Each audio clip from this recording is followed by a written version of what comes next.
లక్ష ration card, లక్ష పైచీలకు ration card తొలగించిండు.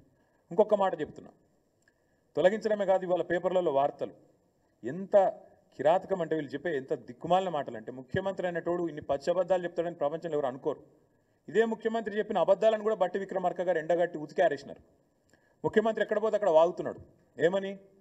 అప్పులకు మిత్తిలకే నెలకు 6,500 కడుతున్నా అని చెప్పిండు. ఇది వాళ్ళ రిపోర్ట్. ఇది కూడా ఆ రిపోర్ట్లకి వెళ్ళి నేను కోట్ చేస్తున్నా. మీకు ఈ కాపీ మొత్తం ఇస్తా. నేను చెప్పింది ఏది తప్పైనా ఏ శిక్షకైనా సిద్ధం. ఇది వాళ్ళ రిపోర్ట్. ఇందులో ఏం రాసిండ్రు? ఇగో ఇది వాళ్ళ రిపోర్టు. దీని ప్రకారం government of Telangana state accounts as of January 2025 అంటే పోయిన నెల ఈ రిపోర్ట్. వీళ్ళు ఏం రాసిండ్రు? మిత్తిలకు ఎంత కడుతున్నామని రాసిండ్రు తెలుసా?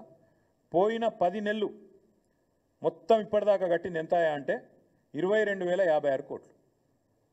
22,056 కోట్లు. నెలవారీ లెక్క కూడా ఇళ్ళనే ఇచ్చిండు. పాపం బట్టి విక్రమార్క అమాయకంగా ఇరుక్కున్నాడు. ఆయన ఉద్యోగం ఉంటుందో పిక్తుందో కానీ ఇగో నెల నెల కూడా ఇచ్చిండు. నెల నెల మిత్తి ఎంత కట్టినాం ఏం చెప్పిండు ఇలా? పోయిన ఏప్రిల్ 24లో కట్టిన మిత్తి 1,865 కోట్లు, మే నెలలో 3,700 కోట్లు, జూన్లో 5,000 చిల్లర కోట్లు.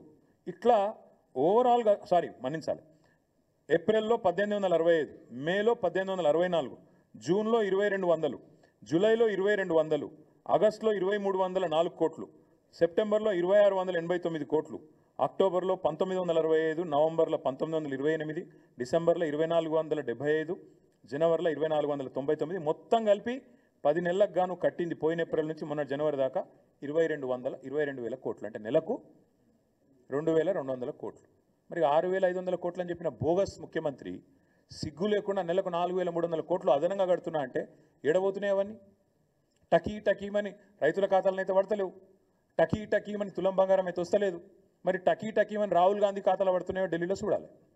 గింత అబద్ధాలు, గింత పచ్చి అబద్ధాలు, గింత దిగజారుడు బజారు భాష ముఖ్యమంత్రి మాట్లాడచ్చా? గిన్ని అబద్ధాలు చెప్పొచ్చా? మిత్తి 6,500 కోట్లు అని ముఖ్యమంత్రి చెప్తాడు, లేదు 2,200 కోట్లు అని ఉప ముఖ్యమంత్రి గారు విడుదల చేసిన నివేదిక చెప్తా ఉంది. ఇది వీళ్ళ వాస్తవ రూపం. ఇంకా దారుణం ఇదొకటి. ఇంకా దారుణమైన విషయం చెప్తాను. వీళ్ళు ఎట్లా చెప్తారంటే ఏదో మిత్తులు బాగా అయిపోయినాయి, రాష్ట్రం అప్పుల పాలైందని దిక్కుమాలిన మాటలు